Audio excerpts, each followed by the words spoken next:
참 예수님, 네, 오늘 이 책을 가지고 하는 날이죠. 네, 좀 읽고 계시죠? 네, 많은 분들이 책을 사셔가지고 열심히 읽고 계신 걸로 알고 있습니다. 저도 뭐 매일같이 읽지는 못하지만은 네, 오늘 뭐 강론을 위해서도 어차피 이제 저는 네, 이렇게 사설을 저 자신을 묶어놔 가지고 어쩔 수 없이 저도 읽고 있고요. 또 읽으면서 제가 몰랐던 이런 한국 교회사, 우리 교회사 또 순교사라고 할 수 있는 이 교회사를 조금씩 저도 이렇게 알게 돼서 이런 일이 있었구나, 이런 것도 생각을 합니다. 오늘 분량에 해당되는 내용은 경상도 지방에서 일어난 순교 이야기입니다. 그래서 우리 한수산 작가가 그 지방에 내려가서 직접 현장 순교 성지에 가서 거기에 여러 가지 성지 순례를 하면서 여러 가지 자신이 느꼈던 이야기들, 이런 것들을 이야기하고 있습니다. 우선 경상도라는 장소가 그러니까 우리가 이제 천주교가 전래된 게 이제 서울에서 명례방에서 거기서 이제 모여서 박해를 처음 받았고 서울에서 시작을 해서 물론 뭐 천지남도 강학회라고 있었지만은 이제 그 세례를 받은 것이 이제 명례방을 중심으로 해서 이제 받았기 때문에 거기에서 시작을 해서 충청도 지역으로 이렇게 해서 전라도 지역으로 퍼져나갔다고 합니다. 이제 우리 한반도 지형을 통해서도 보면은 이제 그런 식으로 이렇게 지역이 지나가는데 왜 경상도는 왜 나중에 이제 복음의 씨앗이 이렇게 전해졌을까? 이제 그거를 그 한수산 작가가 표현을 하기는 경상도는 그 옛 조선 시대에 유교 문화를 주도한 곳이라는 거죠. 그래서 유교 문화를 통해서 그 유교에 해당하는 학자들 이런 배출하는 이런 사원도 상당히 많이 있었고요. 그래서 그 유교 문화가 강한 지역이기 때문에 천주교가 들어오기가 처음에는 굉장히 어려웠다는 거죠. 그러니까 그 경상도를 제외하고 저쪽 충청도와 전라도 쪽으로 이게 내려갔다는 겁니다. 그러니까 이제 이런 사상이라든지 종교적으로 다른 지역과 달리 이 경상도는 이런 천주교에 대한 거부감이 많았기 때문에 그 박해 시대의 신자들이 숨어 들어가서 교우촌을 많이 이루었는데 경상도 쪽은 잘 못 들어왔다는 거죠. 왜냐하면 이렇게 거부감을 일으켰기 때문에 그렇다고 했습니다. 자, 그런데 6년이 지나구나, 그러니까 1784년 이승훈이 북경에서 세례를 받고 와서 이제 주위 사람들한테 그러니까 세례를 이렇게 주죠. 자, 그렇지만은 경상도에는 이제 영향을 받지 못하다가 6년이 지나고 나서야 이제 그것이 시작이 됐다고 합니다. 그래서 대구에서 부산으로 내려가는 그 길목에 언양이라는 곳이 있죠. 그 언양 불고기 기억나세요? 네, 맛있게 드세요. 네, 언양 불고기 옛날부터 아주 유명하죠. 근데 요즘은 또 더 맛있는 데가 더 많이 생겨가지고 그렇습니다만은 그 언양에서 이제 그 신자들이 생겨나기 시작했다는 겁니다. 그래서 처음에 천주교가 언양에 들어온 것이 1790년 이때 이제 누가 세례를 받았냐면 오한우 베드로와 김교희 프란치스코라는 두 사람이 세례를 받았어요. 이분들은 서울을 왔다 갔다 했던 분들인데 서울에 거기에 명례방에 그쪽에 아마 그쪽 사람들 또는 천지남에 있는 강학회하고 연결이 된 것 같아요. 그렇게 해서 거기서 세례를 받고 이렇게 내려왔는데, 이제 이분들도 나중에는 이제 박해를 피해서 이제 들어가서 살았던 곳이 어디냐면 그 중림굴이라는 곳이 있습니다. 중림굴. 저도 이곳은 성지순례를 하지를 못했어요. 그냥 사진으로만 봤는데요. 이 중림굴이라는 곳 들어보셨나요? 잘 못 들어보셨을 거예요. 네, 경상도에 있기 때문에 이제 거기가 산에 있기 때문에 간월산이라는 곳에 가면서 거기에 그 산 쪽에 있기 때문에 가는 장소도 이렇게 쉽지가 않고 그래서 성지순례하기가 아주 쉽지는 않은 곳이지만은 그 중림굴을 중심으로 해서 많은 신자들이 거기에 피해 가지고 거기서 생활을 하고 신앙생활을 했다는 이야기입니다. 언양에서 밀양으로 넘어가는 이런 고기에 이 중림굴이 있는 곳인데요. 이 조그만 굴이 지금으로는 이제 대제공소가 됐다고 합니다. 대제공소. 자, 이때가 1840년에서 68년 무렵에 박해를 피해서 산으로 숨어든 신자들이 움막을 짓고 목기를 만들거나 수출 구워서 이렇게 팔면서 신앙생활을 했다고 합니다. 이 중림굴에 수많은 그 신자들이 피해서 그쪽으로 와서 살았는데, 여기에 이쪽에 피신해 와서 중림굴에 살았던 신자 중에는 우리 백상이 성인들이 꽤 있어요. 그 중에 허인백, 이양동, 김종륜 이러한 순교자들 뿐만 아니라 김아가타라는 성녀도 살았고요. 또 최양업 신부님도 거기에서 4개월 동안 지냈다. 은신해서 신자들을 만나고 그 굴 속에서 미사도 지내고 그렇게 했다고 합니다. 그러니까 이 중림굴은 굉장히 그 당시에 박해를 피해서 거기서 생활했던 신자들에게 잘 알려져 있고, 또 그렇지만은 또 외부의 포졸들이 거기까지 찾아와 가지고 신자들 잡아가기는 또 너무 깊숙한 숲속이었고요. 그렇다고 합니다. 그 중에 허인백, 이양동, 김종륜, 이분들은 나중에 그 병인 박해 때 붙잡혀서 그 이제 순교, 그러니까 참수형으로 순교하신 분들입니다. 근데 이분들도 역시 그 박해를 피해서 이쪽에 와서 중림굴에서 함께 먹고 자고 그런 믿음 생활을 하다가 결국에는 붙잡혀서 이 세 분은 같이 모든 것을 같이 한 것 같아요. 믿음 생활도 같이 하고 사는 것도 같이 살고 또 순교 끌려가는 것도 함께 끌려가고 순교도 함께 하고 묻힌 것도 같이 묻혔어요. 그래서 지금 현재는 대구의 복자 성당이라는 곳에 그쪽 뜰에 함께 묻혀 있다고 합니다. 특히 이 중에 허인백이라는 분은 이분은 경상도 김해에서 농부의 아들로 태어났는데 24살에 천주교에 입교를 해가지고 그가 순교하기 전까지 늘 가난하고 병든 사람을 도와주는 그러한 선행을 하면서 살아왔다고 합니다.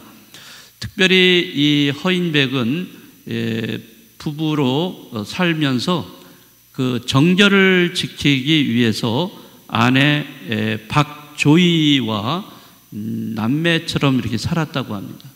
그러니까 정결을 지킨 동정 부부라고 할 수가 있습니다. 이 동정 부부는 이 두 부부 말고 또 있어요. 또 나중에 또 말씀을 드리겠지만은 이렇게 우리 그 순교하신 분들 중에 이렇게 동정 부부로서 살아간 이런 부부가 있다는 것은 정말 상상할 수가 없는 거죠.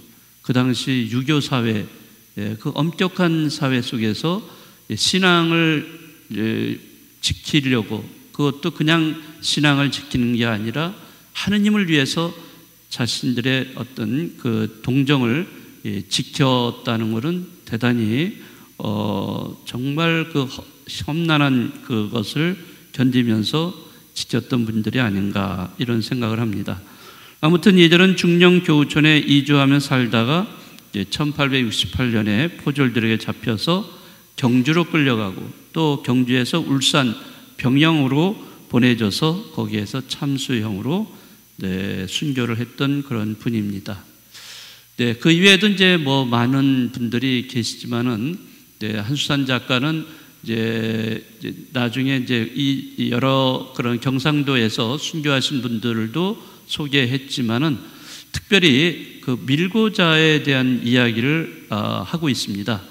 우리가 순교사 하면은 순교하신 분들, 정말 하느님에 대한 믿음, 그거를 지키기 위해서 자신의 피를 흘리면서 이게 순교하신 분들에 대한 이야기가 다 순교사죠. 근데 사실은 순교사 이면에는 이런 그 배교자라든지 밀고자들이 있다는 겁니다. 그러니까 그 박해 시대 때 신자들이 갔던 세 가지 길이 있다는 거예요.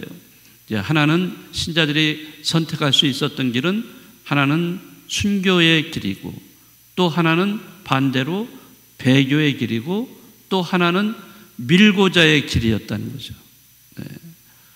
그러니까 이 순교를 하신 분들이 물론 많이 계셨죠. 우리가 무명 순교자까지 합치면 아마 몇만 명 정도 이렇게 순교하셨을 거예요. 그러나 이제 밝혀진 거는 그렇게 많이 밝혀지진 않았지만은 그렇게 순교하신 분들 이외에 배교한 사람들은 수없이 많다는 거죠. 그런데 이러한 배교자에 대한 역사적인 어떤 문헌, 근거를 거의 남기질 않았다는 거죠. 그래서 일본 순교사하고 비교를 할 때 그런 것이 아쉽다 이런 얘기를 하고 있고, 또 그 배교자 중에 배교자로만 남은 것이 아니라 적극적으로 그 당시에 관가 그런 관원에 동조를 해서 밀고자 역할을 했던 사람도 또 있었다는 거죠. 자, 그래서 정말 그 신앙생활을 한다는 것이 얼마나 어려웠던가 이런 것을 알 수가 있습니다. 자, 그런데 이 한수산 작가는 이들 중에 밀고자 한 사람에 대해서 우리에게 소개를 해주고 있습니다. 그 당시에 최고의 밀고자, 천주교 신자를 이렇게 염탐을 하고 그렇게 해서 밀고를 했던 그 사람들 중에 최고의 밀고자가 김순성이라는 사람, 세례명은 요한이라는 분인데요. 이 사람인데 이 사람은 정말로 많은 사람들을, 다시 말하면 이 조선교회 핵심적인 인물들을 많이 고발을 했어요. 밀고를 해가지고 다 순교하게끔 만들었어요. 정말 엄청나게 어떻게 보면 좀 쉬운 말로 말하면 나쁜 놈이죠. 그러니까 엄청나게 나쁜 놈인데, 자, 아주 지독하게 나쁜 놈이에요. 자, 어떻게 이 사람이 그렇게 했냐면은 교우예요. 분명히 세례를 받았어요. 그런데 받으니까 사람들이, 신자들이 모인 곳에 다 가가지고 아주 열심히 신앙인인 척 이렇게 행동을 하는 거예요. 그리고 또 열심히 할 뿐만 아니라 어쨌든 그 당시에 그렇게 하다 보니까 사람들한테 신임을 얻게 되고 그렇게 해서 아무도 이 사람을 의심하지는 않았던 거죠. 자, 그런데 이런 거를 관가에다가 하나씩 밀고를 해가지고 그 당시에 누가 붙잡혀갔냐면요, 정하상, 조신철, 유진길, 현성문 이런 지도급의 교우들을 다 밀고를 해요. 그걸로 끝나지 않고 그 당시에 그 주교님이었던 그 앵베르 주교님, 이런 앵베르 주교님까지도 밀고를 해가지고 결국에는 앵베르 주교님이 오도 갈 때 갈 데가 없어가지고 결국에는 자수를 할 수밖에 없는 그런 상황에 처하게 만들어서 결국엔 다 순교를 하게 됐죠. 뭐 그것뿐이겠어요. 김대건의 아버지 김재문, 이분도 밀고를 당해가지고 순교를 했어요. 이 김순성이라는 사람 한 사람 때문에. 그 당시 이 사회가 어떠했냐면은 1834년 그 현종이 그 등극을 해요. 예, 이 왕위로 올랐었죠. 이 8살이었어요. 그러니까 너무 어리니까 또 수렴청전 그 할머니가 수렴청전을 하는데 그 할머니를 또 감싸고 도는 또 배우가 누구였냐면 그 당시에 풍양 조씨 일가였습니다. 풍양 조씨 일파가 권력을 장악하면서 그때 엄청나게 천주교 신자들을 박해를 했어요. 그러니까 어떻게 박해했냐면은 천주교 신자들에게 오가작통법을 실시합니다. 오가작통법이 뭔지 아시죠? 네, 5가구에 한 가구를 내세워가지고 다 여기 감시하는 거예요. 천주교 신자가 있는가 없는가. 예, 그렇게 하고 신자들을 체포하고 하면은 밀고 하고 체포하면은 상금을 주었어요. 그리고 또 포졸들한테는 뭐 어떻게 했냐면 그 신자들의 재산을 모두 이 포졸들한테 다 나눠 갖도록 했습니다. 그러니까 포졸들이 그냥 눈을 밝히고서 천주교 신자라고 하면 다 잡아들이고 그랬던 거죠. 자, 이때 바로 김순성이가 이렇게 밀고를 해서 천주교의 핵심 인사들을 빠짐없이 밀고 하고 공을 세워서 많은 재산, 또 뭐 큰 벼슬은 아니지만 벼슬도 얻고 이렇게 누리는 이런 사람이 됐던 거죠. 그런데 이런 사람은요 오래가지 못해요. 네, 이 사람은 자기의 욕망이 끝이 없기 때문에 또 어떤 그 왕을 내치고 다른 왕을 또 올리려고 하는 그런 어떤 일을 저지르다가 발각이 돼가지고 대역 부도 죄인으로 붙잡혀가지고 결국에는 목이 잘려서 죽는 그러한 그 최후의 비극적인 최후를 맞이했습니다. 그 김수성이라는 사람의 죄목이 뭐였냐면 3가지였다고 합니다. 하나는 영신의 스승 앵베르 주교를 배반했던 죄, 또 2번째는 임금을 모반했던 죄, 3번째는 제 아비에게 손을 댈 정도로 불효했던 죄. 이런 식으로 아주 악랄한 사람이었어요. 그러니까 자기 아버지한테도 손을 대버렸으니까 그런 불효자가 어디 있겠어요. 그런 악랄한 사람은 결국엔 자기 스스로 자기를 불행하게 만들 수밖에 없는 거죠. 아무튼 한수산 작가는 이러한 배교자, 밀고자까지도 이렇게 소개를 좀 해주어서 우리는 조금 색다른 눈으로 이런 순교의 역사를 좀 바라볼 수 있지 않는가 이런 생각이 듭니다. 네, 조금 제가 오늘 너무 오랫동안 말씀을 드렸는데, 자, 여러분 저도 읽으면서도 참 새로운 거를 많이 이렇게 알게 되고 그러는데요. 여러분들도 이제 얼마 안 남았으니까요. 요거 잘 읽으시면서 여러분들이 좀 순교사에 대해서 좀 이해를 하셨으면 좋겠고요. 자, 마지막 10월 마지막 토요일 날 그때는 자, 이 책을 가지고 제가 퀴즈를 낼 겁니다.